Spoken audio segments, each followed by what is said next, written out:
Hi ಸ್ನೇಹಿತರೆ, ಬನ್ನಿ ನಮ್ಮ ಎನ್ ಸಿ ಆರ್ ಟಿಗೆ ಸಂಬಂಧಪಟ್ಟಂಗೆ ನೆಕ್ಸ್ಟು ವೀಡಿಯೋಸ್ಗಳನ್ನು ನಾವು ಚರ್ಚೆ ಮಾಡ್ತಾ ಹೋಗೋಣ ನಮ್ಮ ಗುರುದೇವ ಅಕಾಡೆಮಿಯಲ್ಲಿ.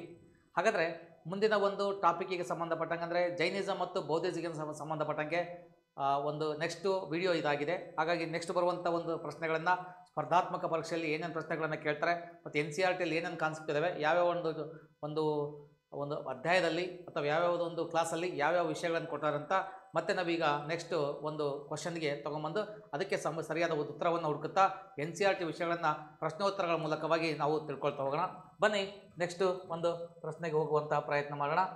ನೆಕ್ಸ್ಟು ಕ್ವಶನ್ ಬಂದು ನೋಡು, ಬುದ್ಧಿಸಮ್ ಆ್ಯಂಡ್ ಜೈನಿಸಮ್ ಅಂತ. ಹಾಗಾದರೆ ಬುದ್ಧಿಸಮ್ ಮತ್ತು ಜೈನಿಸಮ್ಗೆ ಸಂಬಂಧಪಟ್ಟಂಗೆ ಇಲ್ಲಿ N C R T question and answers ಅಂತ ಕರ್ಕೊಳ್ತೀವಿ. ಹಾಗಾದರೆ ಎನ್ ಸಿ ಆರ್ ಟಿಗೆ ಸಂಬಂಧಪಟ್ಟಂಗೆ ಪ್ರಶ್ನೋತ್ತರ ಮಾಲಿಕೆಗಳನ್ನು ನಾವು ಮತ್ತೆ ತೊಗೊಂಬಂದಿದ್ದೀವಿ, ಅವುಗಳನ್ನು ಮತ್ತೆ ನಾವು ಇವತ್ತು ಚರ್ಚೆ ಮಾಡ್ತಾ ಹೋಗೋಣ. ಬನ್ನಿ ಫಸ್ಟ್ ಕ್ವಶನ್ ನೋಡ್ತಾ ಹೋಗೋಣ. ಕನ್ಸಿಡರ್ ದ ಫಾಲೋಯಿಂಗ್ ಫ್ಯೂಚರ್ಸ್ ಅಂದರೆ ಇದು ಇಂಪಾರ್ಟೆಂಟಾಗಿ ಚಾಪ್ಟರ್ 10ನಲ್ಲಿದೆ, ಕ್ಲಾಸ್ ಇದು ಸೆಕೆಂಡ್ ಪಿ ಯು ಸಿಯಲ್ಲಿ ಕಂಡು ಬರ್ತಕ್ಕಂಥದ್ದು. ಹಾಗಾದ್ರೆ ನೋಡ್ತಾ ಹೋಗೋಣ. ಇದು ಓಲ್ಡ್ ಎನ್ ಸಿ ಆರ್ ಟಿಗೆ ಸಂಬಂಧಪಟ್ಟಂಗೆ IAS 2009 ಇದು 19ನಲ್ಲಿ ಪ್ರಿಲಿಮ್ಸ್ ಆಗಿ ಕ್ವಶನ್ ಬಂದಿದೆ. ಹಾಗಾದ್ರೆ ಏನಿದೆ ಇಲ್ಲಿ ನೋಡಿ, ಇಂಪಾರ್ಟೆಂಟ್ ಬರ್ತಕ್ಕಂಥ ಒಂದು ಕ್ವಶನ್ಸ್ ಏನಿದೆ, ಕೆಳಗಿನ ವೈಶಿಷ್ಟ್ಯಗಳನ್ನು ಪರಿಗಣಿಸಿ ಅಂತ ಇದೆ. ಹಾಗಾದರೆ ಇಲ್ಲಿ ಏನಿದೆ ಅಂದರೆ ಫಸ್ಟ್ ನೋಡಿ, ಇದರಲ್ಲಿ ಮೇಲಿನಗಳಲ್ಲಿ ಯಾವುದು ಮಹಾಯಾನ ಒಂದು ಬೌದ್ಧ ಧರ್ಮದ ಲಕ್ಷಣ ಅಂತ ಕೇಳಿದ್ದಾರೆ. ಫಸ್ಟ್ ಬರ್ತಕ್ಕಂಥ ಒಂದು ಕಾನ್ಸೆಪ್ಟ್ ಅಂತ ಬಂದಾಗ ಬುದ್ಧನ ದೈವೀಕರಣ ಅಂತ. ಹಾಗಾದರೆ ಬುದ್ಧನ ದೇವರು ಎಂಬ ಕಲ್ಪನೆ ಅನ್ನೋದೇನಿದೆ, ಇದು ಮಹಾಯಾನದಲ್ಲಿ ಕಂಡುಬರ್ತಕ್ಕಂಥ ಒಂದು ಕಲ್ಪನೆಯಾಗಿದೆ. ನೆಕ್ಸ್ಟ್ ಬರ್ತಕ್ಕಂಥದ್ದು ಬೋಧಿಸತ್ವದ ಮಾರ್ಗವನ್ನು ವ್ಯಾಪಾರ ಮಾಡುವುದು. ಅಂದರೆ ವ್ಯಾಪಾರ ಮಾಡುವುದು ಅಂತಂದ್ರೆ ಇದು ಪ್ರಚಾರ ಮಾಡುವುದು ಅಂತೇಳಿ ಇದನ್ನು ಕರ್ಕೊಳ್ತಾ ಹೋಗ್ತೀವಿ. ಹಾಗಾದರೆ ಬೋಧಿಸತ್ವದ ಮಾರ್ಗವನ್ನು ಏನು ಮಾಡಿದ್ರಿ, ಪ್ರಚಾರ ಮಾಡುವುದು ಅಂತ ಹೇಳ್ಕೊಳ್ತೀವಿ. ಇದು ಸಹಿತ ನಮಗೆ ಸರಿಯಾಗಿ ಕಂಡುಬರ್ತಕ್ಕಂಥದ್ದು. ನೆಕ್ಸ್ಟ್ ಬರುವಂಥದ್ದು ಚಿತ್ರ ಪೂಜೆ ಮತ್ತು ಆಚರಣೆಗಳು ಅಂತ. ಹಾಗಾದ್ರೆ ಇಲ್ಲಿ ಮಹಾಯಾನ ಪಂಥ ಅಂತ ಬಂದಾಗ ಪ್ರಮುಖವಾಗಿ ಇಲ್ಲಿ ಏನು ಮಾಡ್ತಾರೆ, ಇಲ್ಲಿ ಒಂದು ಚಿಹ್ನೆಗಳನ್ನು ಪೂಜೆ ಮಾಡ್ತಾರೆ ಮತ್ತು ಆಚರಣೆಗಳನ್ನು ಮಾಡ್ತಾರೆ. ಇವು ಸಹಿತ ನಮಗೆ ಇಲ್ಲಿ ಸರಿಯಾದ ಉತ್ತರವಾಗುತ್ತೆ. ಹಾಗಾದರೆ ಮಹಾಯಾನ ಪಂಥ ಅಂತ ಬಂದಾಗ ಮಹಾಯಾನ ಪಂಥ ಅಂತ ಬಂದು ನೆನ್ಪಿಟ್ಕೋಬೇಕಾದ್ರೆ ಹೀನಯಾನ ಮತ್ತು ಮಹಾಯಾನಕ್ಕೆ ಸಂಬಂಧಪಟ್ಟಂಗೆ ಭಾಳ ಡಿಫ್ರೆನ್ಸ್ ಕಂಡು ಬರ್ತವೆ. ಹೀನಯಾನದ ಭಾಷೆ ಬಂದು ಪಾಲಿ ಭಾಷೆ, ಮಹಾಯಾನದ ಭಾಷೆ ಬಂದು ಸಂಸ್ಕೃತ ಭಾಷೆ ಅಂತ ಕರ್ಕೊಳ್ತೀವಿ. ಹೀನಯಾನ ಬದಲಾವಣೆಯನ್ನು ಬಯಸುವುದಿಲ್ಲ, ಮಹಾಯಾನ ಬದಲಾವಣೆ ಬಯಸುತ್ತದೆ. ಹೀನಯಾನ ಗೌತಮ ಬುದ್ಧನನ್ನು ಇಲ್ಲಿ ಏನಂತ ಕರೀತಾರೆ, ಹೀನಯಾನದವರು ಮಹಾನ್ ಪುರುಷ ಅಂತ ಕರೆದ್ರೆ ಮಹಾಯಾನದವರು ಗೌತಮ ಬುದ್ಧನನ್ನು ಈ ದೇವರು ಅಂತ ಕರಿತಾ ಹೋಗ್ತಾರೆ. ಇನ್ನು ಇಂಪಾರ್ಟೆಂಟು ಹೀನಯಾನದಲ್ಲಿ ಕೆಲವೊಂದು ಬದಲಾವಣೆಗಳು ಏನಾಗ್ತವೆ ಅಂದರೆ, ಹೀನಯಾನದಲ್ಲಿ ಕಂಡುಬರ್ತಕ್ಕಂಥ ಕೆಲವೊಂದು ವಿಷಯಗಳು ಇಲ್ಲಿ ನಮಗೆ ಇಲ್ಲಿ ಮಹಾವಸ್ತು ಅಂತ ಬಂದಾಗ ಮಹಾಯಾನದ ಮೊದಲ ಪುಸ್ತಕ ಮಂಜುಶ್ರೀ ಕಲ್ಪ ಅಂತ ಕರ್ಕೊಳ್ತೀವಿ. ಅಂದರೆ ಅನೇಕ ವಿಷಯಗಳನ್ನು ನಾವಿಲ್ಲಿ ನೋಡ್ತಾ ಹೋಗ್ತೀವಿ. ಹೀನಯಾನದವರು ಇಂಪಾರ್ಟೆಂಟಾಗಿ ಗೌತಮ ಬುದ್ಧನನ್ನು ಚಿಹ್ನೆಗಳಲ್ಲಿ ಪೂಜೆ ಮಾಡ್ತಾ ಹೋಗ್ತಾರೆ. ಇವರು ಸಹಿತ ಇಲ್ಲಿ ವಸ್ತು ಅಂದರೆ ಇವರು ರೂಪ ಯಾವುದಂದ್ರೆ ಮಹಾಯಾನದವರು ಇಂಪಾರ್ಟೆಂಟಾಗಿ ಮೂರ್ತಿ ಪೂಜೆಯನ್ನು ಮಾಡ್ತಾ ಹೋಗ್ತಾರೆ. ಹಾಗಾದ್ರೆ ಇಲ್ಲಿ ಇಂಪಾರ್ಟೆಂಟ್ ಅಂತ ಬಂದಾಗ ನೋಡ್ರಿ, ಇಲ್ಲಿ ಮಹಾಯಾನಕ್ಕೆ ಸಂಬಂಧಪಟ್ಟಂಗೆ ಲಕ್ಷಣಗಳನ್ನು ಕಾಣ್ತಾ ಹೋಗ್ತೀವಿ. ಹಾಗಾದರೆ ನೋಡಿ, ಚಿತ್ರ ಪೂಜೆ ಮತ್ತು ಆಚರಣೆಗಳು ಅಂತ ಇಲ್ಲಿ ಚಿತ್ರಗಳನ್ನು ಪೂಜೆ ಮಾಡ್ತಾರೆ ಮತ್ತು ಆಚರಣೆಗಳು ಪೂಜೆ ಮಾಡ್ತಾರೆ ಅಂತ ಬಂದಾಗ ಬುದ್ಧನ ದೈವೀಕರಣ ಇದೆ, ಬೋಧಿಸತ್ವದ ಮಾರ್ಗವನ್ನು ಇವರು ನಷ್ಟ ಮಾಡ್ತಾರೆ. ಬಟ್ ಚಿತ್ರ ಪೂಜೆ ಮತ್ತು ಆಚರಣೆಗಳು ಇದಾವಲ್ಲ, ಇವು ಮಹಾಯಾನ ಬೌದ್ಧ ಧರ್ಮದಲ್ಲಿ ಕಂಡು ಬರಲ್ಲ. ಅದರಲ್ಲಿ ಇದು ಮಾತ್ರ ಇಲ್ಲಿ ಕಂಡು ಬರಲ್ಲ. ಹಾಗಾದರೆ ಇಲ್ಲಿ 1 ಮತ್ತು 2 ಏನಿವೆ ನಮಗೆ ಸರಿಯಾದ ಉತ್ತರ ಆಗುತ್ತೆ. ಬಿ ನಮಗೆ ಇಲ್ಲಿ ಆನ್ಸರ್ ಆಗುತ್ತೆ 1 ಮತ್ತು 2. ಹಾಗಾದರೆ ಇಲ್ಲಿ ಚಿಹ್ನೆಗಳಲ್ಲಿ ಚಿತ್ರಗಳಲ್ಲಿ ಮಹಾಯಾನದವ್ರು ಪೂಜೆ ಮಾಡ್ತಾರೆ ಅಂದರೆ ಇಲ್ಲಿ ಅರ್ಥ ಮಾಡ್ಕೋಬೇಕಾಗುತ್ತೆ, ಚಿಹ್ನೆಗಳಲ್ಲಿ ಪೂಜೆ ಮಾಡೋಕ್ಕಿಂತ ಮೂರ್ತಿ ರೂಪದಲ್ಲಿ ಪೂಜೆ ಮಾಡ್ತಾ ಹೋಗ್ತಾರೆ. ಹಾಗಾಗಿ ನಾವು ಇದನ್ನು ನೋಡ್ತಾ ಹೋಗ್ತೀವಿ, ಇದು ರಾಂಗ್ ಆಗುತ್ತೆ. ಮೊದಲ ಆಪ್ಷನ್ ನಮಗೆ ಬುದ್ಧನ ದೈವೀಕರಣ ಸರಿ ಇದೆ, ಬೋಧಿಸತ್ವದ ಮಾರ್ಗವನ್ನು ವ್ಯಾಪಾರ ಮಾಡುವುದಂತ ಏನಿದೆ ಪ್ರಚಾರ ಅಂತ ಇದು ಸತ್ಯ ನಮ್ಗೆ ಸರಿ ಇದೆ. ಲಾಸ್ಟ್ ಆಪ್ಷನ್ ನಮಗೆ ತಪ್ಪಾಗುತ್ತೆ. ಹಾಗಾದರೆ 1 ಮತ್ತು 2 ಇಲ್ಲಿ ಏನಾಗಿದೆ ನಮಗೆ ಸರಿಯಾದ ಲಕ್ಷಣ ಅಂತೇಳಿ ಇದನ್ನು ನಾವು ಕರಿತಾ ಹೋಗ್ತೀವಿ. ಇಲ್ಲಿ ಸೆಕೆಂಡ್ ಒಂದು ಆನ್ಸರ್ ನಮಗೆ ಸರಿಯಾಗಿದೆ. ಬನ್ನಿ ಮುಂದಿನ ಪ್ರಶ್ನೆಗೆ ಹೋಗೋಣ ನಾವು. ನೆಕ್ಸ್ಟ್ ಪ್ರಶ್ನೆ ಬಂದು ನೋಡಿರಿ, ಇಂಪಾರ್ಟೆಂಟ್ ಕಂಡು ಬರ್ತಕ್ಕಂಥದ್ದು the Buddhist text which describe that emperor Ashoka distributed. ನೋಡಿರಿ, ಇಲ್ಲಿ orientation of the Buddha relics. ನೋಡಿರಿ, ಇಲ್ಲಿ relics every important town and the order to the construction stupas over them was ಅಂತ ಇದೆ. ಅಂದರೆ ಚಕ್ರವರ್ತಿ ಅಶೋಕನು ಬುದ್ಧನ ಅವಶೇಷಗಳ ಭಾಗಗಳನ್ನು ಪ್ರತಿ ಪ್ರಮುಖ ಪಟ್ಟಣಕ್ಕೆ ವಿತರಿಸಿದನು. ನೋಡಿ, ಭಾಳ ಚೆನ್ನಾಗಿ ಹೇಳ್ತಾ ಇದ್ರಲ್ಲಿ, ಚಕ್ರವರ್ತಿ ಅಶೋಕ ಇದ್ದಾನೆ ಆತ ಬುದ್ಧನ ಅವಶೇಷಗಳ ಭಾಗಗಳನ್ನು ಪ್ರತಿ ಪ್ರಮುಖ ಪಟ್ಟಣಕ್ಕೆ ಆತ ವರ್ಗಾವಣೆ ಮಾಡ್ತಾನೆ, ವಿತರಿಸಣೆ ಮಾಡ್ತಾನೆ ಮತ್ತು ಅವುಗಳ ಮೇಲೆ ಸ್ತೂಪಗಳನ್ನು ನಿರ್ಮಿಸಲು ಆದೇಶಿಸಿದನು ಎಂದು ಬೌದ್ಧ ಪಠ್ಯ ವಿವರಿಸಿದೆ. ನೋಡಿರಿ, ಭಾಳ ಚೆನ್ನಾಗಿದು ಕಾನ್ಸೆಪ್ಟ್ ಇದೆ, ಎಕ್ಸಾಮ್ಸಲ್ಲಿ ಕೇಳುವಂಥ ಇಂಪಾರ್ಟೆಂಟ್ ಕಾನ್ಸೆಪ್ಟ್ ಆಗುತ್ತೆ. ಇದು ಅಧ್ಯಾಯ 4ರಲ್ಲಿ ಕಂಡು ಬರ್ತಕ್ಕಂಥ ಒಗ್ಗ ಸೆಕೆಂಡ್ ಪಿ ಯು ಸಿಯಲ್ಲಿ ಕಂಡು ಬರ್ತಿದ್ದು ನ್ಯೂ ಎನ್ ಸಿ ಆರ್ ಟಿಯಲ್ಲಿ ಇರ್ತಕ್ಕಂಥ ಒಂದು topic. New N C R T second P U C ಬುಕ್ಕಲ್ಲಿದೆ, ಅದರಲ್ಲಿ 4ನೇ ಅಧ್ಯಾಯ ಸೆಕೆಂಡ್ ಪಿ ಯು ಸಿಯಲ್ಲಿ ಕಂಡು ಬರ್ತಕ್ಕಂಥ ಒಂದು ಟಾಪಿಕ್ ಇದು. ಹಾಗಾದರೆ ಅಶೋಕ ತನ್ನ ಬುದ್ಧನ ಅವಶೇಷಗಳನ್ನು ಪ್ರತಿ ಪಟ್ಟಣಕ್ಕೆ ವಿತರಿಸ್ತಾನೆ, ಅವುಗಳ ಮೇಲೆ ಸ್ತೂಪಗಳನ್ನು ನಿರ್ಮಾಣ ಮಾಡಲು ಆದೇಶ ಮಾಡ್ತಾನೆ. ಇದು ಯಾವುದರಲ್ಲಿದೆ ಅಂತ ಬಂದಾಗ ದೀಪವಂಶ ಮತ್ತು ಅಂತ ಹೇಳ್ತೀವಿ, ದೀಪವಂಶ, ಬುದ್ಧಘೋಷ ಅಂತ ಕರ್ಕೊಳ್ತೀವಿ, ಅಶೋಕವದನ ಅಂತ ಕರ್ಕೊಳ್ತೀವಿ, ಬುದ್ಧ ಚರಿತ ಅಂತ ಕರ್ಕೊಳ್ತೀವಿ. ದೀಪವಂಶದಲ್ಲಿ ದೀಪವಂಶ ಮತ್ತು ಮಹಾವಂಶ ಬಂದ ಇವು ಶ್ರೀಲಂಕಾದ ಬೌದ್ಧ ಸಾಹಿತ್ಯಗಳು.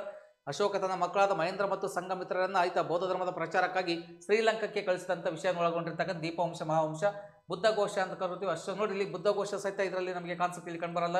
ಬುದ್ಧಚರಿತ ಅಂತ ಅಶ್ವಘೋಷ ಬರೆದಿರ್ತಕ್ಕಂಥ ಬುದ್ಧಚರಿತ ಇದು ಸಹಿತ ನಮಗೆ ಇಲ್ಲಿ ಕಾನ್ಸೆಪ್ಟ್ ಕಂಡುಬರಲ್ಲ. ಹಾಗಾದರೆ ಅಶೋಕ ವದನ ಅಂತ ಏನಿದೆ, ಈ ಅಶೋಕ ವದನ ಎಂಬ ಗ್ರಂಥದಲ್ಲಿ ಏನು ಮಾಹಿತಿ ಇದೆ ಅಂತ ಬಂದಾಗ, ಚಕ್ರವರ್ತಿ ಅಶೋಕನು ಬುದ್ಧನ ಅವಶೇಷಗಳ ಮೇಲೆ ಭಾಗಗಳನ್ನು ಪ್ರತಿ ಪ್ರಮುಖ ಪಟ್ಟಣಕ್ಕೆ ವಿತರಿಸ್ತಾನೆ ಮತ್ತು ಅವುಗಳ ಮೇಲೆ ಸ್ತೂಪಗಳನ್ನು ಕಟ್ಟಲು ಆದೇಶ ಮಾಡ್ತಾನೆ ಅನ್ನೋದು ಯಾವ ಒಂದು ವಿಷಯದಲ್ಲಿ ಕಂಡುಬರುತ್ತೆ ಅಂದರೆ, ಇದು ಅಶೋಕ ವದನ ಅಂತ ಏನು ಪುಸ್ತಕ ಇದೆ, ಅಶೋಕ ವದನ ಪುಸ್ತಕದಲ್ಲಿ ಈ ಒಂದು ಕಾನ್ಸೆಪ್ಟ್ ನಮಗೆ ಕಂಡುಬರುತ್ತೆ. ಭಾಳ ಇಂಪಾರ್ಟೆಂಟ್ ಆಗುತ್ತೆ, ನೋಡ್ಕೋಬೇಕಾಗುತ್ತೆ ಈ ಒಂದು ಕಾನ್ಸೆಪ್ಟನ್ನು. ಬನ್ನಿ ಮುಂದಿನ ಪ್ರಶ್ನೆಗೆ ಹೋಗುವಂಥ ಪ್ರಯತ್ನ ಮಾಡೋಣ ನಾವು.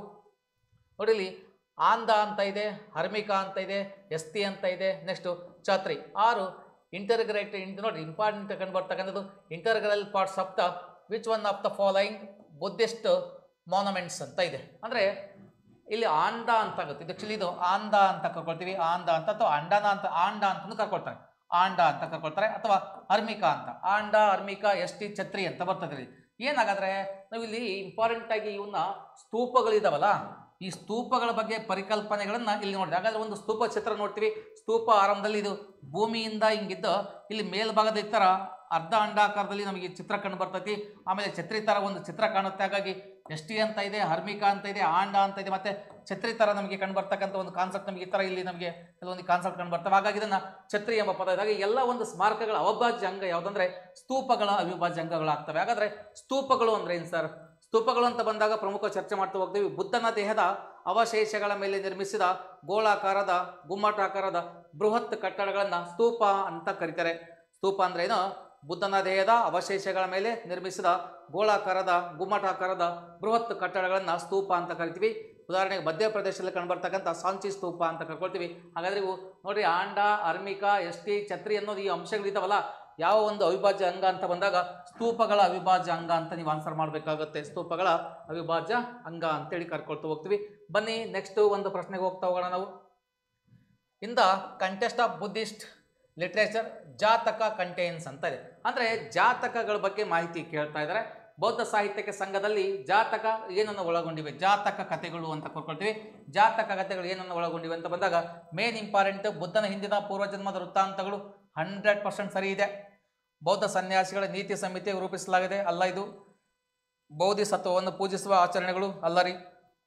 ಸ್ತೂಪಗಳ ವಿನ್ಯಾಸಕ್ಕಾಗಿ ಕಟ್ಟಡ ಸಂಕೇತಗಳು ಇದಲ್ಲ. ಹಾಗಾದರೆ ಜಾತಕ ಕಥೆಗಳು ಅಂದರೆ ಏನಾಗಾದ್ರೆ ಇಂಪಾರ್ಟೆಂಟ್ ನೋಡ್ತಾ ಹೋಗೋಣ ನಾವು ಜಾತಕ ಕಥೆಗಳ ಬಗ್ಗೆ. ಜಾತಕ ಕಥೆಗಳು ಅಂತ ಕರ್ಕೊಳ್ತೀವಿ, ಜಾತಕ ಕಥೆಗಳು. ಹಾಗಾದರೆ ಏನು ಸರ್ ಇವು ಜಾತಕ ಕಥೆಗಳು? ಜಾತಕ ಕಥೆಗಳು ಒಳಗೊಂಡಿರುವುದು 548 ಜಾತಕ ಕಥೆಗಳಿವೆ. ಜಾತಕ ಕಥೆ ಅಂದರೆ ಬುದ್ಧನ ಪೂರ್ವಜನ್ಮದ ವೃತ್ತಾಂತಗಳನ್ನು ಜಾತಕ ಕಥೆಗಳು ಅಂತ ಕರೀತಾರೆ. ಬುದ್ಧನ ಪೂರ್ವಜನ್ಮದ ವೃತ್ತಾಂತಗಳು, ಬುದ್ಧನ ಪೂರ್ವ ಜನ್ಮದ ವೃತ್ತಾಂತಗಳನ್ನು ಜಾತಕ ಕಥೆಗಳು ಅಂತ ಕರೀತಾರೆ. ಬುದ್ಧನ ಪೂರ್ವ ಜನ್ಮದ ವೃತ್ತಾಂತಗಳನ್ನು ಏನು ಕರೀತಾರೆ? ಜಾತಕ ಕಥೆಗಳು ಅಂತ ಕರೀತಾರೆ. ಹಾಗಾದರೆ ಇಲ್ಲಿ ಆನ್ಸರ್ ನೋಡ್ತಾ ಹೋಗಿ, ಬುದ್ಧನ ಹಿಂದಿನ ಜನ್ಮಗಳಿಗೆ ಸಂಬಂಧಿಸಿದಂಥ ಕಥೆಗಳು ಅಥವಾ ವೃತ್ತಾಂತಗಳನ್ನು ಜಾತಕ ಕಥೆಗಳು ಅಂತ ಕರಿತಾ ಹೋಗ್ತೀವಿ. ಇದು ನಮಗೆ ಸರಿಯಾದ ಉತ್ತರವಾಗಿದೆ. ಜಾತಕ ಅಂದ ತಕ್ಷಣ ಸ್ಪರ್ಧಾತ್ಮಕ ಪರೀಕ್ಷೆಯಲ್ಲಿ ಕೇಳಿದರೆ ಇದು ನಮಗೆ ಇಂಪಾರ್ಟೆಂಟ್ ಆಗುವಂಥ ಒಂದು ಕಾನ್ಸೆಪ್ಟ್ ಆಗುತ್ತೆ. ಬನ್ನಿ ಮುಂದಿನ ಒಂದು ಪ್ರಶ್ನೆಗೆ ಹೋಗುವಂಥ ಪ್ರಯತ್ನ ಮಾಡೋಣ. ಮುಂದಿನ ಪ್ರಶ್ನೆ ಬಂದು which among the following statements correct ನೋಡಿ ರಿಗಾರ್ಡಿಂಗ್ ಬುದ್ಧಿಸಮ್ ಅಂತ ಇದೆ. ಅಂದರೆ ಕೆಳಗಿನ ಯಾವ ಹೇಳಿಕೆಗಳು ಬೌದ್ಧ ಧರ್ಮಕ್ಕೆ ಸಂಬಂಧಿಸಿದಂತೆ ಯಾವುದು ಸರಿಯಾಗಿದೆ ಅಂತ. ಹಾಗಾದರೆ ಇಲ್ಲಿ ಒಂದು ಕಾನ್ಸೆಪ್ಟ್ ಕೊಡ್ತಾರೆ. ಇದು ಟಾಪಿಕ್ 9ನಲ್ಲಿದೆ. ಕ್ಲಾಸು ಫಸ್ಟ್ PUC ಕಂಡುಬರ್ತಕ್ಕಂಥ ಒಂದು ಕಾನ್ಸೆಪ್ಟ್ ಆಗುತ್ತೆ. ಹಳೆಯ NCERT ಕಂಡುಬರ್ತಕ್ಕಂಥ ಒಂದು ಕಾನ್ಸೆಪ್ಟ್ ಆಗುತ್ತೆ. ಬನ್ನಿ, ಬುದ್ಧನ ಅನುಯಾಯಿಗಳು ಕೇವಲ ನೋಡಿರಿ, ಬುದ್ಧನ ಅನುಯಾಯಿಗಳು ಕೇವಲ ಮೇಲ್ಜಾತಿಯಿಂದ ಬಂದವರು ಅಂತ ಇದೆ. ಇದು 100% ನಮಗೆ ತಪ್ಪಾಗುತ್ತೆ. ಯಾಕಂದರೆ ಮೇಲ್ಜಾತಿಯಿಂದ ಬುದ್ಧನ ಅನುಯಾಯಿಗಳು ಬರಲ್ಲ, ಎಲ್ಲ ವರ್ಗದಿಂದ ಬುದ್ಧನ ಅನುಯಾಯಿಗಳು ಬರ್ತಾರೆ. ಬುದ್ಧ ಪಠ್ಯ ಅಭಿಧಮ್ಮ ಪೀಠಕ ಬುದ್ಧನ ಬೋಧನೆಯನ್ನು ಒಳಗೊಂಡಿದೆ. ಹೌದು, ಇದು ಖಂಡಿತವಾಗಿ ಬೌದ್ಧ ಧರ್ಮದ ಅಭಿಧಮ್ಮ ಪೀಠಕ ಏನಿದೆ ಬುದ್ಧನ ಬೋಧನೆಗಳನ್ನು ಒಳಗೊಂಡಿರ್ತಕ್ಕಂಥದ್ದು ಅಂತ ಹೇಳ್ತಾ ಹೋಗ್ತೀವಿ. ವೇಟ್ ಮಾಡಿ ಸ್ವಲ್ಪ ನೋಡ್ತಾ ಹೋಗೋಣ.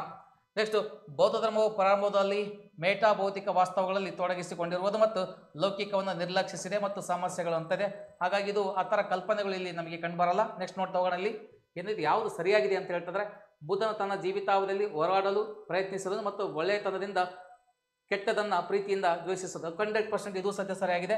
ಇಲ್ಲಿ ಎಲ್ಲಕ್ಕಿಂತ ಅತ್ಯಂತ ಸರಿಯಾಗಿರುವ ಕಾನ್ಸೆಪ್ಟ್ ಒಂದು ಮಾತ್ರ ತಗೋಬೇಕಾಗುತ್ತೆ ನಾವು. ಇಲ್ಲಿ ನೋಡೋಣ, ಬೌದ್ಧ ಪಠ್ಯವು ಅಭಿಧಮ್ಮ ಪೀಠಕವು ಇಲ್ಲಿ ಬುದ್ಧನ ಬೋಧನೆಗಳನ್ನು ಒಳಗೊಂಡಿದೆ ಅಂತ. ಅಭಿಧಮ್ಮ ಪೀಠಕ ಒಳಗೊಂಡಿರ್ತಕ್ಕಂಥ ಕಾನ್ಸೆಪ್ಟ್ ಹಾಗಾದರೆ ಬುದ್ಧನ ಬೋಧನೆಗಳನ್ನು ಒಳಗೊಂಡಿರ್ತಕ್ಕಂಥ ಸುತ್ತ ಪೀಠಕ. ಅಭಿಧಮ್ಮ ಪೀಠಕ್ಕೆ ಒಳಗೊಂಡಿರ್ತಕ್ಕಂಥ ಕಾನ್ಸೆಪ್ಟು 3ನೇ ಬೌದ್ಧ ಸಮ್ಮೇಳನದಲ್ಲಿ ನಡೆದಂಥ ವಿಷಯಗಳನ್ನು ಕುರಿತು ಚರ್ಚೆ ಮಾಡ್ತಾರೆ. ಹಾಗಾಗಿ ಅಭಿಧಮ್ಮ ಪೀಠಕ್ಕೆ ಈ ವಿಷಯವನ್ನು ಒಳಗೊಂಡಿಲ್ಲ. ಹಾಗಾದರೆ ಇಲ್ಲೇನು ಆನ್ಸರು? ಬುದ್ಧ ತನ್ನ ಜೀವಿತಾವಧಿಯನ್ನು ಹೋರಾಡಲು ಪ್ರಯತ್ನಿಸಿದನು. ಅಂದರೆ ಜೀವಿತಾವಧಿಯಲ್ಲಿ ತನ್ನ ಹೋರಾಟವನ್ನು ಮುಂದುವರಿಸ್ತಾ ಹೋಗ್ತಾನೆ ಗೌತಮ ಬುದ್ಧ, ಸರಿ ಇದೆ. ಮತ್ತು ಒಳ್ಳೆಯತನದಿಂದ ಕೆಟ್ಟದನ್ನು ಪ್ರೀತಿಯಿಂದ ದ್ವೇಷಿಸಿದನು ಅಂತ. ಅಂದರೆ ಇಲ್ಲಿ ಒಳ್ಳೆಯದನ್ನು ಪ್ರೀತಿಸ್ತಾ ಹೋಗ್ತಾನೆ, ಕೆಟ್ಟದನ್ನು ಸಹ ಪ್ರೀತಿಯಿಂದ ದ್ವೇಷಿಸಿ ಅದನ್ನು ಗೆಲ್ಲುವಂಥ ಪ್ರಯತ್ನ ಆಗುತ್ತೆ. ಹಾಗಾಗಿ ನಮ್ಗೆ ಈ ಆನ್ಸರು ಸರಿಯಾಗುತ್ತೆ. ಬುದ್ಧ ತನ್ನ ಜೀವಿತಾವಧಿಗೂ ಹೋರಾಟ ಮಾಡ್ತಾನೆ, ಒಳ್ಳೆಯದರಿಂದ ಕೆಟ್ಟದನ್ನು ಪ್ರೀತಿಯಿಂದ ಅಥವಾ ದ್ವೇಷ ಮಾಡ್ತಾನೆ. ಅಂದರೆ ಅರ್ಥೇನು? ಇಲ್ಲಿ ಕೆಲವೊಂದು ಕಾನ್ಸೆಪ್ಟ್ ನೋಡ್ತಾ ಹೋಗ್ತೀವಿ. ಇಲ್ಲಿ ಕೆಟ್ಟದನ್ನು ಸಹಿತ ಪ್ರೀತಿಯಿಂದ ದ್ವೇಷಿಸೋದ್ರ ಮೂಲಕ ಕೆಟ್ಟದನ್ನು ಸಹಿತ ಒಳ್ಳೆಯದಾಗಿ ಮಾರ್ಪಡಿಸುವಂಥ ಕಲ್ಪನೆ ಗೌತಮ ಬುದ್ಧನಾಗಿರುವುದರಿಂದ ಹಾಗೆ ಈ ಒಂದು ಆನ್ಸರ್ ನಮಗೆ ಸರಿಯಾಗಿದೆ. ಹಾಗಾಗಿ ಇದು ಗೌತಮ ಬುದ್ಧನಿಗೆ ಸಂಬಂಧಪಟ್ಟಂಗೆ ಈ ಲಾಸ್ಟ್ ಒಂದು ಆಪ್ಷನ್ ಏನಿದೆ ಇದು ನಮಗೆ ಸರಿಯಾಗಿದೆ ಅಂತೇಳಿ ಇದನ್ನು ನಾವು ನೋಡ್ತಾ ಹೋಗ್ತೀವಿ. ಬನ್ನಿ ಸ್ನೇಹಿತರೆ, ಮುಂದಿನ ಪ್ರಶ್ನೆಗೆ ಹೋಗ್ತಾ ಹೋಗೋಣ ನಾವು. With reference inclusion of women in the Buddhist Sangha, which of the following statements is are correct ಅಂತ ಇದೆ. ಸಂಘ ಬೌದ್ಧ ಸಂಘದಲ್ಲಿ ಮಹಿಳೆಯರನ್ನು ಸೇರಿಸಿಕೊಳ್ಳುವುದು ಕುರಿತು ಈ ಕೆಳಗಿನ ಯಾವ ಹೇಳಿಕೆಗಳನ್ನು ಸರಿಯಾಗಿವೆ ಅಂತ. ಹಾಗಾದ್ರೆ ಇಲ್ಲಿ ಆನಂದನ ಧ್ಯಾನದ ಮೇಲೆ ಬುದ್ಧನು ಮಹಿಳೆಯರನ್ನ ಸಂಘಕ್ಕೆ ಅನುಮತಿಸಿದ ಅಂತ ಇದೆ. ಓಕೆ, ಇದು ಸರಿ ಇದೆ 100%. ಯಾಕಂದ್ರೆ ಆನಂದ ಗೌತಮ ಬುದ್ಧನ ಚಿಕ್ಕಪ್ಪ ಯಾರಂದ್ರೆ ಆನಂದ ಅಂತ ಬರ್ತೀವಿ. ಗೌತಮ ಬುದ್ಧನ ಚಿಕ್ಕಪ್ಪ ಯಾರಂದ್ರೆ ಆನಂದ. ಈ ಆನಂದನ ಆಧಾರದ ಮೇಲೆ ಆನಂದನ ಒಂದು ಬುದ್ಧನ ಧ್ಯಾನದ ಮೇಲೆ ಇಂಪಾರ್ಟೆಂಟ್, ಆನಂದನ ಧ್ಯಾನದ ಮೇಲೆ ಬುದ್ಧನು ಮಹಿಳೆಯರನ್ನ ಸಂಘಕ್ಕೆ ಸೇರಿಸ್ಕೊಳ್ತಾನೆ. 100% ಇದು ಸರಿ ಇದೆ. ಬುದ್ಧನ ತನ್ನ ಸಾಕು ತಾಯಿ ಮಹಾ ಪ್ರಜಾಪತಿ ಗೌತಮಿ ಅಂತ ಏನಿದ್ದಾಳೆ, ಮೊದಲ ಮಹಿಳೆ ಭಿಕ್ಷುಕಿಯಾಗಿ ಈಕೆ ದೀಕ್ಷೆಯನ್ನು ಪಡಿತಾಳೆ, ಸರಿ ಇದೆ. ಬುದ್ಧನ ಸಾಕು ತಾಯಿ ಇದು ಸೇಮ್ ಮತ್ತೆ ಕಂಟಿನ್ಯೂ ಆಗ್ತಾ ಇದೆ. ಇದು ಸೇಮ್ ಕ್ವಶನ್ ಇದೆ. ಹಾಗಾಗಿ ಇದು ಸಹಿತ ಸರಿ ಇದೆ, ಇದು ಸಹಿತ ಸರಿ ಇದೆ. ಹಾಗಾದ್ರೆ ಇಲ್ಲಿ ಇಂಪಾರ್ಟೆಂಟ್ ಆಗಿ 1 ಮತ್ತು 2 ಸಹಿತ ಇಲ್ಲಿ ಸರಿಯಾಗಿವೆ ಅಂತೇಳಿ ನಾವು ಕರಿತಾ ಹೋಗ್ತೀವಿ. ಇದು ಕ್ವಶನ್ ಮತ್ತೆ ಕಂಟಿನ್ಯೂ ಟೈಪ್ ಆಗಿದೆ. ಹಾಗಾಗಿ ಸೇಮ್ ಕಾನ್ಸೆಪ್ಟ್ 1 ಮತ್ತು 2 ಸಹಿತ ನಮಗಿಲ್ಲಿ ಸರಿಯಾಗಿವೆ ಅಂತ ಅನ್ನೋದನ್ನು ನೋಡ್ಕೊಳ್ತಾ ಹೋಗ್ತೀವಿ. ಅಂದರೆ ಆನಂದ ಯಾರಂದರೆ ಗೌತಮ ಬುದ್ಧನ ಚಿಕ್ಕಪ್ಪನ ಮಗ ಈತ. ಈ ವ್ಯಕ್ತಿ ಈತ ಮೊದಲ ಬಾರಿಗೆ ಮಹಿಳೆಯರನ್ನ ಈ ಒಂದು ಸಂಘಕ್ಕೆ ಸೇರಿಸುವಂಥ ಪ್ರಯತ್ನ ಮಾಡ್ತಾನೆ. ಹಾಗಾಗಿ ಮೊದಲ ಬಾರಿಗೆ ಒಂದು ಮಹಿಳೆಯ ಸಂಘಕ್ಕೆ ಅಂದರೆ ಈ ಒಂದು ಬೌದ್ಧ ಸಂಘಕ್ಕೆ ಸೇರಿರ್ತಕ್ಕಂಥ ಮೊದಲ ಮಹಿಳೆ ಪ್ರಜಾಪತಿ ಗೌತಮಿ ಆದ ಕಾರಣಕ್ಕಾಗಿ ಈಕೆ ಭಿಕ್ಷುಣಿ ಅಂತೇಳಿ ನಾವು ಕರಿತಾ ಹೋಗ್ತೀವಿ. ಹಾಗಾದರೆ 2 ಸಹಿತ ನಮಗಿಲ್ಲಿ ಸರಿಯಾದ ಉತ್ತರಗಳಾಗ್ತವೆ. 1 ಮತ್ತು 2 ಸಹಿತ ಇಲ್ಲಿ ನಮಗೆ ಸರಿಯಾದ ಉತ್ತರ ಅಂತೇಳಿ ಕರಿತಾ ಹೋಗ್ತೀವಿ. ಬನ್ನಿ ಮುಂದಿನ ಪ್ರಶ್ನೆಗೆ ಹೋಗುವಂಥ ಪ್ರಯತ್ನ ಮಾಡೋಣ ನಾವು. Which among the following persons help the spread of Buddhism in India ನೋಡಿ ಸಬ್ ಕಾಂಟಿನೆಂಟ್ ಆ್ಯಂಡ್ ಬಿಯಾಂಡ್ ಅಂತ ಇದೆ. ಅಂದರೆ ಇದು ಚಾಪ್ಟರ್ 9ನಲ್ಲಿದೆ, ಕ್ಲಾಸ್ 11ನಲ್ಲಿದೆ, ಓಲ್ಡ್ ಇನ್ಸೈಟಲ್ಲಿ ಕಂಡು ಬರ್ತಕ್ಕಂಥ ಒಂದು ಕಾನ್ಸೆಪ್ಟು. ಹಾಗಾದರೆ ಭಾರತೀಯ ಉಪಖಂಡದಲ್ಲಿ ಮತ್ತು ಆರಾಧಾಚೆಗೆ ಬೌದ್ಧ ಧರ್ಮವನ್ನು ಹರಡುವಿಕೆಗೆ ಕೆಳಗಿನ ಯಾವ ಕಾರಣಗಳು ಸಹಾಯ ಮಾಡಿತ್ತು ಅಂತಂದರೆ ಬೌದ್ಧ ಧರ್ಮ ಸ್ಪ್ರೆಡ್ ಆಗೋಕ್ಕೆ, ಬೇರೆ ಬೇರೆ ಕಡೆಗಳಲ್ಲಿ ಸ್ಪ್ರೆಡ್ ಆಗೋಕ್ಕೆ ಯಾವ ಕಾರಣಗಳು ಕಾರಣ ಆದವು ಅಂತ ಹೇಳ್ತಾ ಹೋಗ್ತಾರೆ. ನೋಡ್ತಾ ಹೋಗೋಣ ಮತ್ತೆ ಏನಿದೆ ಅಂದರೆ ಯಾವ ಸರಿ ಇದೆ ಅಂತ ಹೇಳ್ತಾರೆ. ಬ್ರಾಹ್ಮಣಕ್ಕಿಂತ ಹೆಚ್ಚು ಉದಾರವಾದ ಮತ್ತು ಪ್ರಜಾಪ್ರಭುತ್ವದ ದೃಷ್ಟಿಕೋನ 100% ಸರಿ ಇದೆ. ಅಂದರೆ ಈ ಒಂದು ಬೌದ್ಧ ಧರ್ಮ ಏನಿದೆ ಬ್ರಾಹ್ಮಣಕತ್ವಕ್ಕಿಂತ ಹೆಚ್ಚು ಪ್ರಜಾಪ್ರಭುತ್ವದ ಒಂದು ದೃಷ್ಟಿಕೋನವನ್ನು ಹೊಂದಿರತಕ್ಕಂಥದ್ದು ಮತ್ತು ಅದ್ರ ಜೊತೆಗೆ ಇಲ್ಲಿ ಇಂಪಾರ್ಟೆಂಟ್ ಆಗಿ ಒಂದು ಉದಾರವಾದವನ್ನು ಹೊಂದಿರತಕ್ಕಂಥ ಕಾನ್ಸೆಪ್ಟ್ ಸರಿ ಇದೆ. ಶಾಸ್ತ್ರೀಯ ಭಾರತೀಯ ಭಾಷೆ ಸಂಸ್ಕೃತದ ಬಳಕೆ ಇಲ್ಲಿ ಏನಿದೆ ಇದು 100% ನಮಗೇನಾಗುತ್ತೆ ಅಂತ ಬಂದಾಗ ಇಲ್ಲಿ ನೋಡ್ರಿ, ಈ ಶಾಸ್ತ್ರೀಯ ಭಾರತೀಯ ಭಾಷೆ ಸಂಸ್ಕೃತ ಅಂತ ಬಟ್ ಇಲ್ಲಿ ಇಂಪಾರ್ಟೆಂಟ್ ಆಗಿ ಬರೋದು ಯಾವುದಂದ್ರೆ ಸಂಸ್ಕೃತ ಭಾಷೆಗಿಂತ ಇಲ್ಲಿ ಇಂಪಾರ್ಟೆಂಟ್ ಬರೋದು ಪಾಳಿ ಭಾಷೆ ಅಂತ ಕರ್ಕೊಳ್ತೀವಿ. ಪಾಳಿ ಭಾಷೆ ಇದು ನಮಗೆ ಇಲ್ಲಿ ರಾಂಗ್ ಆಗುವಂಥ ಒಂದು ಕಲ್ಪನೆ ಇದೆ. ಹಾಗಾಗಿ ಸೆಕೆಂಡ್ ಒಂದು ರಾಂಗ್ ಆಗುತ್ತೆ. ಮತ್ತು ಥರ್ಡ್ ಸಂಘದ ಆಶ್ರಯದಲ್ಲಿ ಉಪದೇಶವನ್ನು ಆಯೋಜಿಸಲಾಗಿತ್ತು. ಹಾಗಾದರೆ ಪ್ರತಿಯೊಂದು ಸಂಘದ ಆಶ್ರಯದಲ್ಲಿ ಇದ್ದಂಥ ವ್ಯಕ್ತಿಗಳಿಗೆ ಉಪದೇಶವನ್ನು ಆಯೋಜನೆ ಮಾಡಲಾಗುತ್ತೆ, ಅವ್ರಿಗೆ ಇನ್ಫಾರ್ಮೇಷನ್ ಕೊಡಲಾಗುತ್ತೆ, ಗೈಡ್ಲೈನ್ಸ್ ಕೊಡಲಾಗುತ್ತೆ. ಆ ಒಂದು ಕಾರಣಕ್ಕಾಗಿ ಇದು ಒಂದು ನಮಗೆ ಸರಿಯಾಗುತ್ತೆ, ಥರ್ಡ್ ಒಂದು ಸರಿಯಾಗುತ್ತೆ. 1 ಮತ್ತು 3 ನಮಗೆ ಸರಿಯಾದ ಉತ್ತರಗಳಾಗ್ತವೆ. 1 ಮತ್ತು 3 ನಮಗೇನಾಗ್ತವೆ ಸರಿಯಾದ ಉತ್ತರಗಳು ಅಂತೇಳಿ ಇದನ್ನು ನಾವು ಕರೀತಾ ಹೋಗ್ತೀವಿ. ಬನ್ನಿ ಸ್ನೇಹಿತರೆ, ಮುಂದಿನ ಪ್ರಶ್ನೆಗೆ ಹೋಗೋಣ ನಾವು. Consider the following statements regarding the teaching of Gautama Buddha ಅಂತ ಇದೆ. ಅಂದರೆ ಗೌತಮ ಬುದ್ಧನ ಬೋಧನೆಗೆ ಸಂಬಂಧಿಸಿದಂತೆ ಈ ಕೆಳಗಿನ ಹೇಳಿಕೆಗಳನ್ನು ಪರಿಗಣಿಸಿ ಅಂತ ಇದೆ. ಇದು ಅಧ್ಯಾಯ 3ರಲ್ಲಿದೆ, ಕ್ಲಾಸ್ 11ನಲ್ಲಿ ಕಂಡು ಬರ್ತಕ್ಕಂಥದ್ದು. ಇದು ಓಲ್ಡ್ ಇನ್ಸೈಟಲ್ಲಿ ಕಂಡು ಬರ್ತಕ್ಕಂಥ ಕಾನ್ಸೆಪ್ಟು. ಹಾಗಾದರೆ ಏನಿದೆ ಕಾನ್ಸೆಪ್ಟು ನೋಡ್ರಿ, ಇಲ್ಲಿ ಮೇಲೆ ನೀಡಿರುವ ಹೇಳಿಕೆಗಳಲ್ಲಿ ಯಾವುದು ತಪ್ಪಾಗಿದೆ ಅಂತ. ಅಂದರೆ ಇಲ್ಲಿ ಗೌತಮ ಬುದ್ಧನ ಕೆಲವೊಂದು ಬೋಧನೆಗಳಿವೆ, ಆ ಬೋಧನೆಗಳಲ್ಲಿ ಯಾವುದು ತಪ್ಪು ಅಂತ ಕೇಳ್ತಾಯಿದ್ರೆ ನೋಡೋಣ. ಇಲ್ಲಿ ಅವರು ಸೂಚಿಸಿದ ನೀತಿ ಸಂಹಿತೆಯನ್ನು ಕಟ್ಟುನಿಟ್ಟಾಗಿ ಅನುಸರಿಸಲು ಅವನನ್ನು ತಮ್ಮ ಅನುಯಾಯಿಗಳಿಗೆ ಕಲಿಸಿ. ನೋಡ್ರಿ, ಇದು ಕಂಪ್ಲೀಟ್ ರಾಂಗ್ ಆಗುತ್ತೆ ಸರ್. ಯಾಕೆ ಅಂದರೆ ಗೌತಮ ಬುದ್ಧ ತನ್ನ ಅನುಯಾಯಿಗಳಿಗೆ ತನ್ನ ಬಳಸಿರ್ತಕ್ಕಂಥ ನೀತಿಗಳನ್ನಾಯಿತು ನಿಯಮಗಳನ್ನಾಯಿತು ಕಟ್ಟುನಿಟ್ಟಾಗಿ ಪಾಲಿಸಬೇಕು ಅಂತ ಯಾವತ್ತೂ ಹೇಳಲ್ಲ. ಹಾಗಾದರೆ ಅವರು ಸೂಚಿಸಿದ ನೀತಿ ಸಮಿತಿಯನ್ನು ಕಟ್ಟುನಿಟ್ಟಾಗಿ ಪಾಲಿಸಬೇಕಂತ ಯಾವತ್ತೂ ಹೇಳಲ್ಲ. ಹಾಗಾಗಿ ಇದು ನಮಗೆ ಕಂಪ್ಲೀಟ್ ಆಗಿ ರಾಂಗ್ ಆಗುತ್ತೆ. ಓಕೆ, ನೆಕ್ಸ್ಟ್ ವಿಷಯಕ್ಕೆ ಹೋಗುವಂಥ ಪ್ರಯತ್ನ ಮಾಡೋಣ. ನೆಕ್ಸ್ಟು ನಿರ್ವಾಣವನ್ನು ಪಡೆಯಲು ಅವರು 8 ಪಟ್ಟುಗಳನ್ನು ಮಾರ್ಗಗಳನ್ನು ಸೂಚಿಸ್ತಾರೆ. ಖಂಡಿತವಾಗಿ ಒಬ್ಬ ವ್ಯಕ್ತಿ ನಿರ್ವಾಣ ಪಡಿಬೇಕಂದ್ರೆ ಅಷ್ಟಾಂಗ ಮಾರ್ಗಗಳು ಅಂತ ಕರಿತೀವಿ. ಇಲ್ಲಿ 8 ಪಟ್ಟು ಅಂತ ಇದೆ, ಟ್ರಾನ್ಸ್ಲೇಟ್ ಆದ ಕಾರಣಕ್ಕಾಗಿ ಇದನ್ನು ಅಷ್ಟಾಂಗ ಮಾರ್ಗಗಳು ಅಂತ ಕರ್ಕೊಳ್ತಾ ಹೋಗ್ತೀವಿ. ಇದು ನಮಗೆ ಸರಿಯಾದ ಉತ್ತರವಾಗುತ್ತೆ. ಅವರು ಮಧ್ಯಮ ಮಾರ್ಗದ ಮಹತ್ವವನ್ನು ಒತ್ತಿ ಹೇಳಿದರು ಮತ್ತು ಕಟ್ಟುನಿಟ್ಟಾದ ತಪಸ್ವಿ ಮತ್ತು ಅತಿಯಾದ ಭೋಗದ ಎರಡು ವಿಪರೀತಗಳನ್ನು ಒಬ್ಬರು ಮಾಡಬೇಕೆಂದು ಅವರು ಪರಿಗಣಿಸ್ತಾರೆ. 100% ಇದು ಸತ್ಯ ಸರಿಯಾಗಿದೆ. ಅಂದರೆ ಮಧ್ಯಮ ವರ್ಗದವರ ಬಗ್ಗೆ ಇವರು ಹೆಚ್ಚಿನ ಗಮನವನ್ನು ಕೊಡ್ತಾರೆ. ಹಾಗಾಗಿ ಇಲ್ಲಿ ಫಸ್ಟ್ ಮಾತ್ರ ನಮಗೆ ತಪ್ಪಾಗುತ್ತೆ. ಯಾವುದು ತಪ್ಪು ಅಂತ ಬಂದಾಗ ಕೇವಲ ಒಂದು ಅನ್ನೋದು ಏನಿದೆ ನಮಗೆ ಇಲ್ಲಿ ತಪ್ಪಾದ ಒಂದು ಉತ್ತರ ಅಂತ ಹೇಳಿ ಇದನ್ನು ನಾವು ಕರಿತಾ ಹೋಗ್ತೀವಿ. ಬನ್ನಿ ಮುಂದಿನ ಪ್ರಶ್ನೆಗೆ ಹೋಗುವಂಥ ಪ್ರಯತ್ನ ಮಾಡೋಣ ನಾವು. ನೋಡ್ರಿ, ತನ್ನ ಅನುಯಾಯಿಗಳಿಗೆ ಜೀವನದ ಅರ್ಥವನ್ನು ಸರಿಯಾಗಿ ಅರ್ಥ ಮಾಡಿಕೊಳ್ಳಲು ಬುದ್ಧನ 4 ಉದಾತ್ತ ಸತ್ಯಗಳನ್ನು ಬೋಧಿಸ್ತಾನೆ. ಈ ಉದಾತ್ತ ಸತ್ಯಗಳನ್ನು ಕೆಳಗೆ ನೀಡಿರುವ ಕೋಡ್ಗಳಿಂದ ಸರಿಯಾದ ಕಾಲಗಣನೆಯಲ್ಲಿ ಬರೆಯಿರಿ ಅಂತ ಇದೆ. ಅಂದರೆ ಬುದ್ಧನ ಒಂದು ಬೋಧನೆಗಳಿವೆ. ಅಂದರೆ ಈ ಕಾಲಗಣನೆಗಳ ಬಗ್ಗೆ ಬುದ್ಧ ಹೇಳ್ತಾ ಹೋಗ್ತಾನೆ. ಇದರಲ್ಲಿ ಫಸ್ಟ್ ಯಾವುದು, ಸೆಕೆಂಡ್ ಯಾವುದು, ಥರ್ಡ್ ಯಾವುದು, ಫೋರ್ತ್ ಯಾವುದು ಅಂತ ಹೇಳ್ತಾ ಇದ್ದಾರೆ. ಈಗ ದುಃಖಕ್ಕೆ ಕಾರಣ ಬಯಕೆ, ಅಂದರೆ ಆಸೆಯ ದುಃಖಕ್ಕೆ ಕಾರಣ ಅಂತ ಅರ್ಥ.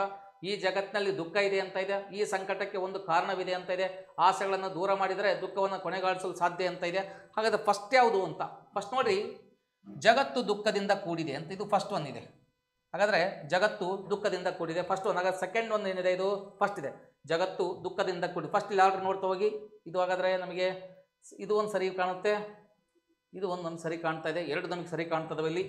ಸೆಕೆಂಡ್, ಈ ಸಂಕಟಕ್ಕೆ ಒಂದು ಕಾರಣವಿದೆ, ಇದು ಥರ್ಡ್ ಇದೆ. ಥರ್ಡ್ ಅಂದರೆ ಇದು ನಮಗೆ ಸೆಕೆಂಡ್ ಆಗುತ್ತೆ. ಹಾಗಾದರೆ ಇಲ್ಲಿ 1, 3 ನೋಡ್ತಾ ಹೋಗಿ. 1, 3 ಹಾಗಾದರೆ ಸಾರಿ ಇಲ್ಲಿ ನೋಡಿ 2, 3 ಹಾಗಾದರೆ ಇಲ್ಲಿ ನಮಗೆ ಇದು ಸರಿ ಬರ್ತಾ ಇದೆ, ಆಪ್ಷನ್ ಸರಿ ಬರ್ತಾ ಇದೆ. ನೆಕ್ಸ್ಟ್ ವಿಷಯಕ್ಕೆ ಹೋಗೋಣ ಮತ್ತೆ. ಆದರೆ ಇಲ್ಲಿ ದುಃಖಕ್ಕೆ ಕಾರಣ ಭಯಕ್ಕೆ ಅಂತ ಇದೆ. ಇದು ನೆಕ್ಸ್ಟ್ ಇದು ನಮಗೆ ಕಂಡು ಬರ್ತಕ್ಕ ನೋಡ್ರಿ, ಇಲ್ಲಿ ಆಸೆಗಳನ್ನು ತೊರೆದಾಗ ದುಃಖವನ್ನು ಪರಿಗಣಿಸಲು ಸಾಧ್ಯ ಅಂತ ಇದೆ. ಅಂದರೆ ನಾವಿಲ್ಲಿ ಇಂಪಾರ್ಟೆಂಟ್ ಆಗಿ ನೋಡೋದಾದರೆ ಪ್ರತಿಯೊಂದು ಕಾನ್ಸೆಪ್ಟ್ ನೋಡ್ತಾ ಹೋಗ್ತೀವಿ. ಫಸ್ಟು ನೋಡ್ರಿ, ಇಲ್ಲಿ ಒಂದು ಕಾನ್ಸೆಪ್ಟ್ ಇದೆ ನಮಗೆ, ಈ ಜಗತ್ತಿನಲ್ಲಿ ದುಃಖವಿದೆ ಅನ್ನೋ ಕಾನ್ಸೆಪ್ಟ್ ಫಸ್ಟು. ಆಮೇಲೆ ನೆಕ್ಸ್ಟು ಸೆಕೆಂಡ್, ಈ ಸಂಕಟಕ್ಕೆ ಒಂದು ಕಾರಣವಿದೆ, ಅಂದರೆ ಇದು ದುಃಖ, ಈ ಸಂಕಟಕ್ಕೆ ಒಂದು ಕಾರಣ ದುಃಖ ಅಂತ ಇದೆ, ಸೆಕೆಂಡ್ ಇದೆ. ಇದು ನಮಗೆ ಥರ್ಡ್ ಆಗ್ತಕ್ಕಂಥದ್ದು. ನೆಕ್ಸ್ಟ್ ಫೋರ್ತ್ ಆಗ್ತಕ್ಕಂಥದ್ದು, ಆಸೆಗಳನ್ನು ದೂರ ಮಾಡಿದರೆ ನಮಗೆ ದುಃಖವನ್ನು ಕೊನೆಗಾಣಿಸಲು ಸಾಧ್ಯ ಅಂತ ಇದೆ ನಮಗೆ ಆಗುತ್ತೆ. ಹಾಗಾದರೆ ಇದು ಫೋರ್ತ್ ಅಂತ. ಹಾಗಾದರೆ ಒಂದು ನೋಡ್ರಿ, ಇಂಪಾರ್ಟೆಂಟ್ ಆಗಿ ಸ್ವಲ್ಪ ಆಪ್ಷನ್ಸ್ ನೋಡ್ತಾ ಹೋಗೋಣ ನಾವು. ಇಲ್ಲಿ ಫಸ್ಟ್ ಬರುವಂಥದ್ದು ಯಾವುದ್ರಲ್ಲಿ, ಫಸ್ಟ್ ಬರುವಂಥದ್ದು 2 ಅಂತ ಇದೆ. ನೆಕ್ಸ್ಟ್ ಬರುವಂಥ ಕಾನ್ಸೆಪ್ಟ್ ಯಾವುದ್ರೆ ಇಲ್ಲಿ 3 ಅಂತ ಇದೆ. ನೆಕ್ಸ್ಟ್ ಬರುವಂಥದ್ದು ಇಲ್ಲಿ 1 ಅಂತ ಇದೆ. ನೆಕ್ಸ್ಟ್ ಬರುವಂಥದ್ದು ಇಲ್ಲಿ 4 ಅಂತ ಇದೆ. 2, 3, 1, 4 ಅಂತ ಇದೆ. 2, 3, 1, 4 ಸ್ವಲ್ಪ ಇವು ಆಪ್ಷನ್ಗಳು ಇಲ್ಲಿ ಆನ್ಸರ್ಗಳು ಸ್ವಲ್ಪ ರಾಂಗ್ ಕೊಟ್ಟ ಕಾರಣಕ್ಕಾಗಿ ನಮ್ಗೆ ಈ ಆಪ್ಷನ್ಗಳಿಗೆ ನಾವು ಇಲ್ಲಿ ಫೋಕಸ್ ಮಾಡಬೇಕಾಗುತ್ತೆ. ನೋಡ್ರಿ, ಗೌತಮ ಬುದ್ಧ ಹೇಳ್ತಾ ಹೋಗ್ತಾನೆ ಕಾಮನ್ ಆಗಿ ಜಗತ್ತು ದುಃಖದಿಂದ ಕೂಡಿದೆ. ಹಾಗಾದರೆ ದುಃಖಕ್ಕೆ ಕಾರಣ ಆಸೆ ಅಂತ, ಆಸೆಯಿಂದ ದುಃಖಕ್ಕೆ ಒಂದು ಕಾರಣವಿದೆ, ಅದು ಆಸೆ ಅಂತ. ದುಃಖಕ್ಕೆ ಕಾರಣ ಬಯಕೆ ಅಥವಾ ಆಸೆ ಅಂತ ಕರ್ಕೊಳ್ತಾ ಹೋಗ್ತೀವಿ. ಅಂದರೆ ಈ ಸಂಕಟಕ್ಕೆ ಒಂದು ಕಾರಣವಿದೆ, ಅದು ಮತ್ತೆ ಅದು ಏನು ಕಾರಣ ಆಗುತ್ತೆ, ಅದು ಆಸೆಯೇ ದುಃಖಕ್ಕೆ ಕಾರಣ ಆಗ್ತಾ ಹೋಗುತ್ತೆ. ಹಾಗಾದರೆ ಈ ಆಸೆಗಳನ್ನು ದೂರ ಮಾಡಿದರೆ ದುಃಖವನ್ನು ನಾವು ಕೊನೆಗೊಳಿಸಲು ಸಾಧ್ಯ ಅನ್ನೋ ಒಂದು ಕಾನ್ಸೆಪ್ಟ್ ಏನಿದೆ, ಈ ಕಾನ್ಸೆಪ್ಟು ಗೌತಮ ಬುದ್ಧನ ಒಂದು ಲೋಕ ಕಲ್ಯಾಣಕ್ಕಾಗಿರ್ಬೋದು ಅಥವಾ ಉದಾತ್ತ ಸತ್ಯಗಳನ್ನು ಈತ ಬೋಧನೆ ಮಾಡ್ತಾ ಹೋಗ್ತಾನೆ. ಈ ಕಾನ್ಸೆಪ್ಟು ಗೌತಮ ಬುದ್ಧನಿಗೆ ಸಂಬಂಧಪಟ್ಟಂಗೆ ಒಂದು ಕಾನ್ಸೆಪ್ಟ್ ಆಗುತ್ತೆ. ಬನ್ನಿ ಮುಂದಿನ ಪ್ರಶ್ನೆಗೆ ಹೋಗ್ತಾ ಹೋಗೋಣ ನಾವು. Which among the following was were included the code conduct of devised by the Gautama Buddha for his followers ಅಂತ. ಅಂದರೆ ಗೌತಮ ಬುದ್ಧನು ತನ್ನ ಅನುಯಾಯಿಗಳಿಗೆ ರೂಪಿಸಿರುವ ನೀತಿ ಸಮಿತಿಯಲ್ಲಿ ಈ ಕೆಳಗಿನವುಗಳನ್ನು ಯಾವುದು ಸರಿಯಾಗಿದೆ ಅಂತ ಹೇಳ್ತಾ ಹೋಗ್ತಾರೆ. ಹಾಗಾದರೆ ಬನ್ನಿ ನೋಡ್ತಾ ಹೋಗೋಣ. ಅಲ್ಲಿ ಇತರರ ಆಸ್ತಿಗಳನ್ನು ಅಪೇಕ್ಷಿಸಬೇಡಿ ಅಂತ ಇದೆ, ಖಂಡಿತವಾಗಿ ಗೌತಮ ಬುದ್ಧ ಹೇಳ್ತಾ ಹೋಗ್ತಾರೆ. ಹಿಂಸೆ ಮಾಡಬೇಡಿ ಅಂತಾರೆ, ಹೌದು ಸಹಿತ ಹೌದು. ಸುಳ್ಳು ಮಾತಾಡಬೇಡಿ ಅಂತಾರೆ, ಅದು ಸಹಿತ ಹೌದು. ವಿದೇಶಿ ಪ್ರಯಾಣವನ್ನು ತೆಗೆದುಕೊಳ್ಳಬೇಡಿ ಅಂತ ಇದೆ, ವಿದೇಶಿ ಪ್ರಯಾಣವನ್ನು ತೆಗೆದುಕೊಳ್ಳಬೇಡಿ. ಹಾಗಾದರೆ ಇಂಪಾರ್ಟೆಂಟ್ ಇಲ್ಲಿ ನೋಡ್ತಾ ಹೋಗೋದಾದರೆ ವಿದೇಶಿ ಪ್ರಯಾಣಕ್ಕೂ ಗೌತಮ ಬುದ್ಧನಿಗೂ ಸಂಬಂಧ ಇಲ್ಲ. ಯಾಕಂದರೆ ವಿದೇಶಿ ಪ್ರಯಾಣದ ಬಗ್ಗೆ ಗೌತಮ ಬುದ್ಧ ಎಂದು ಮಾತಾಡಿಲ್ಲ. 1, 2, 3 ನಮಗೆ ಸರಿಯಾದ ಉತ್ತರ ಆಗ್ತವೆ. 1, 2, 3 ಹಾಗಾದರೆ ಇದು ನಮಗೆ ಇಲ್ಲಿ ಏನಾಗುತ್ತೆ, ಸರಿಯಾದ ಉತ್ತರ ಆಗುತ್ತೆ. ನೋಡ್ರಿ, ಇಲ್ಲಿ ಇತರ ಆಸ್ತಿಗಳನ್ನು ಅಪೇಕ್ಷಿಸಬೇಡಿ ಅಂತ, ಬೇರೆಯವ್ರ ಆಸ್ತಿಯನ್ನು ತಗೋಬಾರ್ದು ಅಂತ ಇಷ್ಟಪಡ್ತಾರೆ. ಹಿಂಸೆ ಮಾಡಬೇಡಿ ಅಂತಾರೆ, ಸುಳ್ಳನ್ನು ಮಾತಾಡಬೇಡಿ ಅಂತಾರೆ. ಬಟ್ ಗೌತಮ ಬುದ್ಧ ವಿದೇಶಿ ಪ್ರಯಾಣದ ಬಗ್ಗೆ ಎಂದೂ ಮಾತಾಡಲ್ಲ. ಹಾಗಾಗಿ ಇದು ಸರಿ ಇದೆ, ಇದು ಸರಿ ಇದೆ, ಇದು ಸರಿ ಇದೆ. ನಮಗಿದು ರಾಂಗ್ ಆಗಿ ಕಂಡುಬರುವಂಥ ಒಂದು ಆಪ್ಷನ್ ಅಂತೇಳಿ ಇದನ್ನು ನಾವು ಕರಿತಾ ಹೋಗ್ತೀವಿ. ಬನ್ನಿ ಮುಂದಿನ ಪ್ರಶ್ನೆಗೆ ಹೋಗ್ತಾ ಹೋಗೋಣ ನಾವು. ಇಲ್ಲಿ which reference the Buddhist teachings consider the following statements ಅಂತ ಇದೆ. ಅಂದರೆ ಬೌದ್ಧ ಬೋಧನೆಗಳನ್ನು ಉಲ್ಲೇಖಿಸಿ ಕೆಳಗಿನ ಹೇಳಿಕೆಗಳನ್ನು ಪರಿಗಣಿಸಿ ಅಂತ ಇದೆ.